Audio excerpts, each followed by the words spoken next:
Baik, Assalamualaikum, salam sejahtera, salam GBN, salam Malaysia dan salam kuasa ketiga.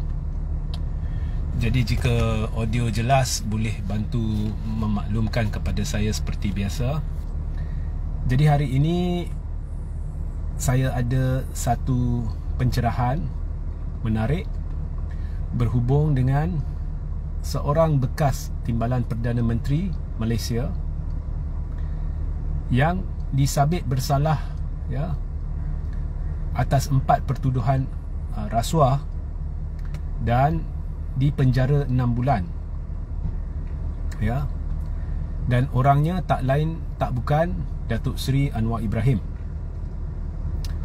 Baik, mungkin anda tertanya-tanya kenapa tiba-tiba saya bangkitkan sabitan bersalah Anwar Ibrahim ini. Okey, jadi anda tonton sehingga akhir, anda akan dapat tahu. Jadi pada 1999 bulan April, Datuk Seri Anwar Ibrahim yang pada ketika itu sudah pun dipecat sebagai Timbalan Perdana Menteri dan Presiden UMNO dan ahli UMNO, telah didapati bersalah oleh Hakim Augustine Paul di Mahkamah Tinggi Kuala Lumpur atas 4 pertuduhan jenayah rasuah. Anwar lakukan rasuah. Dan bagi setiap pertuduhan, Anwar telah dijatuhkan hukuman penjara 6 tahun. Di mana jadi kita jumlahkan 24 tahun lah. Tapi hukuman itu berjalan serentak jadi 6 tahun. Dan penghakiman ini telah dibacakan oleh Augustine Paul berdasarkan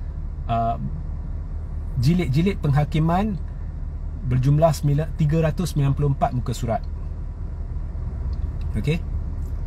Jadi Anwar didapati bersalah.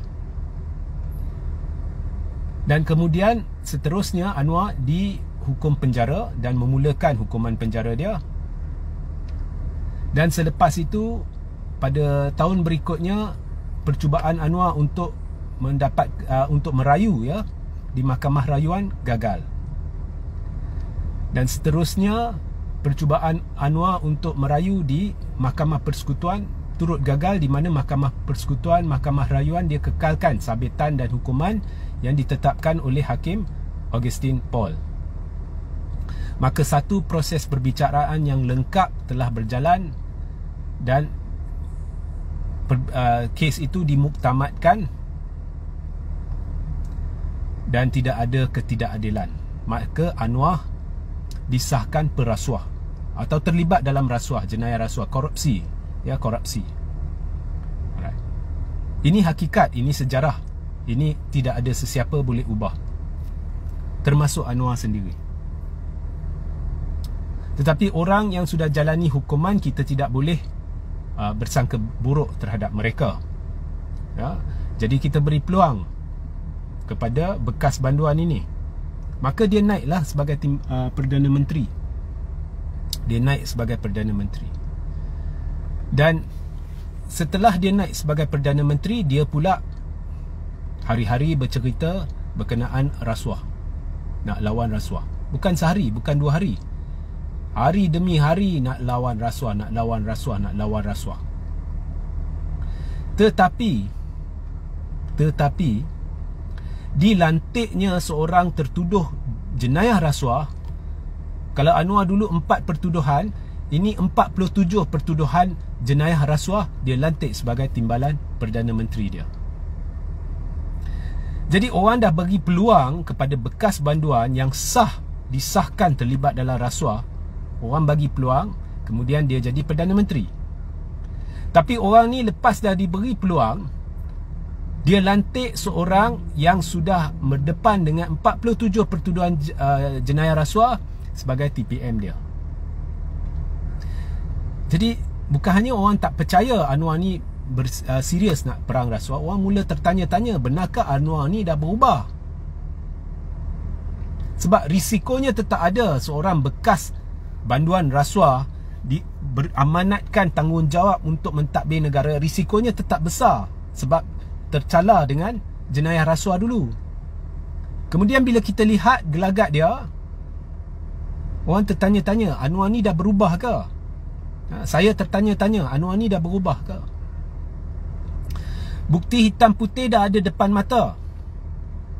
Laporan jawatan kuasa perolehan sudah diklasifikasikan dengan jelas. Bukti pertama yang ada di situ daripada banyak bukti pun sudah menunjukkan penglibatan Zahid, di mana Zahid telah meminitkan mesyuarat perolehan tu, surat perolehan tu, tanda tangan, minit, semua ada. Dan benda ni bukan saya seorang yang dedah. Anthony Locke dedah Zahid ni kantoi menipu. Anthony Locke pula persoal mana nilai diri Zahid menipu benda macam tu. Rafizi dah dedah banyak-banyak pelibatan Zahid. Bukti hitam putih, banyak hitam putih dok ada. Tapi Anwar tak hirau. Kalau sebelum pilihan raya Anwar memberi ucapan demi ucapan nak kes LCS ini disiasat, selepas jadi Perdana Menteri dia senyapkan. Malah dia naikkan orang tu menjadi TPM.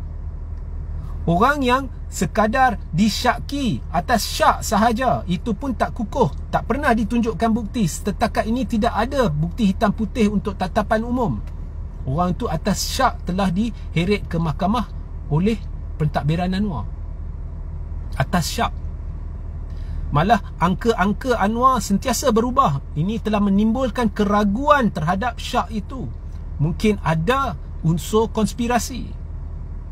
Kalau hari ini 600 bilion, besok 90 berapa, lusa 4 bilion, kemudian 300 juta. Berubah-ubah Anwar sendiri. Kemudian pihak yang telah diheret ke mahkamah atas syak ini tanpa bukti kukuh telah membuat laporan polis bahawa Anwar fitnah kerana angka sentiasa berubah. Tak ada tindakan. Kalau Anwar dulu berteriak dalam mahkamah, ini konspirasi terhadap diri dia. Sekarang ni nampak seolah-olah macam ada konspirasi. Bila TPM boleh naik, walaupun Anwar dulu kata dia ni terlibat dalam perolehan LCS, ada benda mencurigakan, ada bukti hitam putih yang boleh disiasat, yang wajar disiasat kerana ada keraguan, ada timbul syak yang betul-betul munasabah bahawa ada unsur rasuah. Di mana Zahid ni terlibat dalam melantik subkontraktor yang tidak ada kepakaran yang diperlukan. Zahid terlibat dalam ubah spesifikasi kapal yang diminta oleh TLDM. Dia ubah kepada satu spesifikasi yang TLDM tak perlu, tapi ini telah meningkatkan kos berbilion ringgit.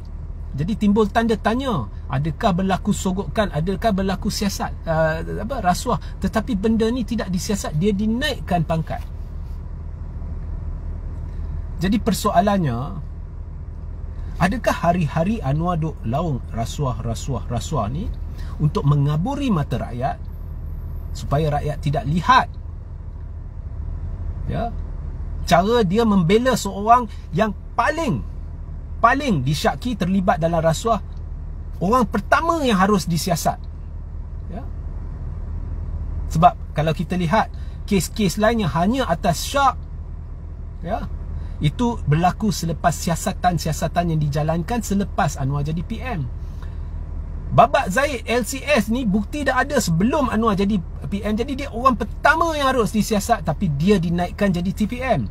Jadi adakah Anwar cuba kaburi mata rakyat dengan melaung-laungkan nak perang rasuah? Dan adakah Anwar cuba